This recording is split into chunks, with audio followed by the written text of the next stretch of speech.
Assalamualaikum warahmatullahi wabarakatuh. Perkenalkan, nama saya Azmatul Dunia, semester 5A dari Fakultas Pendidikan Agama Islam, Sekolah Tinggi Ilmu Tarbiyah Al-Fatah Siman Sekaren Lamongan. Video kali ini dibuat untuk memenuhi tugas mata kuliah Sejarah Pendidikan Islam yang diampu oleh yang terhormat Bapak Nurdi SAG MPD. Dan tak lupa yang saya hormati pula segenap Civitas Akademika Stitaf Lamongan.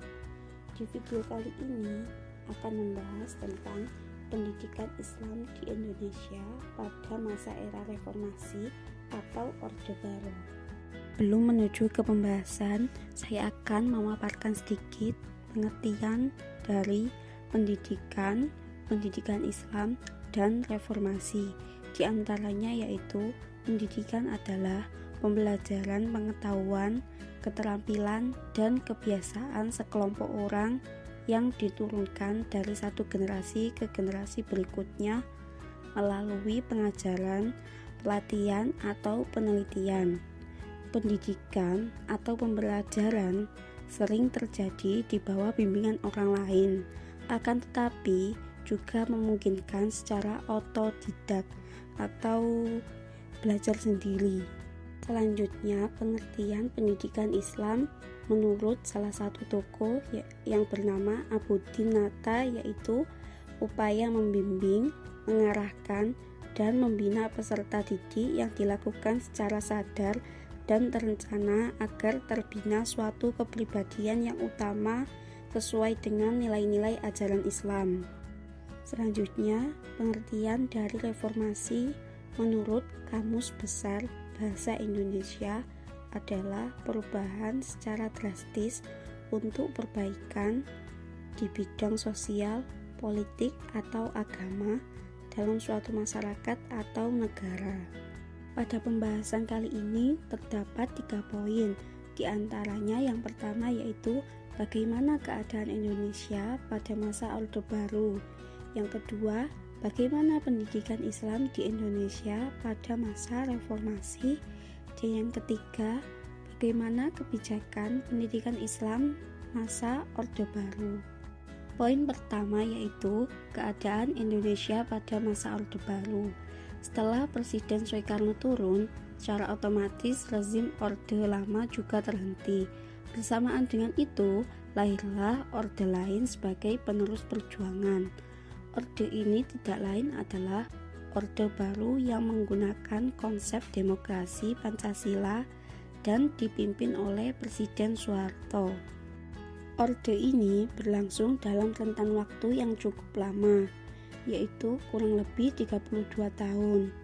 Visi utama masa pemerintahan Orde Baru ini adalah untuk melakukan Pancasila dan Undang-Undang Dasar 1945 secara baik dan juga secara murni ke dalam seluruh sendi kehidupan rakyat Indonesia.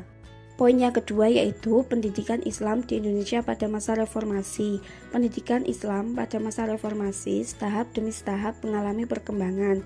Di antaranya yaitu pemerintah mulai memberlakukan pendidikan agama harus diajarkan pada sekolah dasar hingga jenjang yang lebih tinggi. Lembaga-lembaga pesantren juga mulai mendirikan madrasah dalam sistem pendidikannya yang terbagi menjadi 3 yaitu Ibtidaiyah, Tsanawiyah, dan Aliyah. Adapun pada pendidikan masa reformasi ini telah mencatat banyak keberhasilan, di antaranya yaitu pemerintah memberlakukan pendidikan agama dari tingkat SD hingga universitas. Madrasah mendapat perlakuan dan status yang sejajar dengan sekolah umum.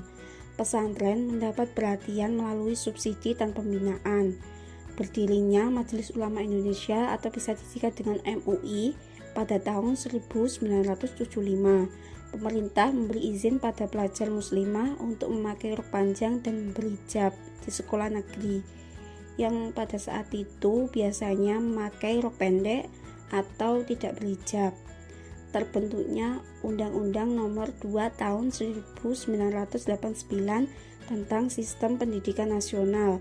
Terbentuknya Undang-Undang Nomor 7 Tahun 1989 tentang Peradilan Agama. adanya kompilasi hukum Islam atau bisa disingkat dengan KHI, dukungan pemerintah terhadap pendirian Bank Islam atau bisa disingkat dengan Bank Muamalat Islam. Pada masa reformasi tahun 1998 juga terjadi demo besar-besaran untuk menjatuhkan Presiden Soeharto yang saat itu menjabat. Hal ini juga mengakibatkan munculnya gerakan reformasi. Gerakan tersebut merupakan suatu gerakan untuk mengadakan perbaikan dalam bidang politik, sosial, ekonomi, dan hukum. Gerakan ini muncul karena keadaan masyarakat di Indonesia pada saat itu terjadi krisis moneter dan perekonomiannya sangat terpuruk. Gerakan tersebut bertujuan untuk memperbarui tatanan kehidupan bermasyarakat, berbangsa, dan bernegara agar kesejahteraan rakyat tercapai. Adapun beberapa agenda reformasi yang disuarakan oleh para mahasiswa yaitu adili Soeharto beserta kronik-kroniknya, penghapusan dui fungsi ABRI, otonomi daerah yang seluas-luasnya, supremasi hukum, dan pemerintahan yang bersih dari korupsi, kolusi, dan nepotisme. Sebuah harapan muncul setelah rakyat mengetahui visi utama dari era Orde Baru tersebut. Dasar dari harapan rakyat ini karena Presiden Soeharto dianggap sebagai tokoh utama era Orde Baru yang memiliki image seorang pemimpin yang bisa membuat bangsa ini menjadi lebih baik lagi dan terhindar dari masa-masa kejatuhan. Karena Presiden Soeharto dahulu kala pernah membubarkan PKI yang pada saat itu menjadi musuh utama negara Indonesia. Selain itu, Presiden Soeharto juga telah menciptakan keamanan Indonesia yang stabil dan beliau melakukannya dalam waktu yang cukup singkat. Namun sayang, harapan itu nggak sepenuhnya terwujud. Hal itu disebabkan karena sebenarnya tidak ada perubahan yang spesifik dalam kehidupan berpolitik di Indonesia. Orde Lama ataupun Orde Baru tetaplah otoriter dan mengekang rakyat. Dilihat dari segi fisik, Indonesia sangat berkembang dan maju di berbagai tempat, terutama di kota-kota besar. Akan tetapi, jika ditinjau dari segi politik, maka Indonesia semakin menurun karena trias politika sebagai lembaga-lembaga tertinggi di negara yang berfungsi hanya lembaga eksekutif saja. Sementara dua yang lainnya yaitu legislatif dan yudikatif kurang atau bahkan tidak berfungsi sama sekali. Kedua lembaga ini tunduk di bawah lembaga eksekutif. Keduanya tidak lebih hanyalah sebagai robot yang gerak-geriknya diatur oleh lembaga eksekutif.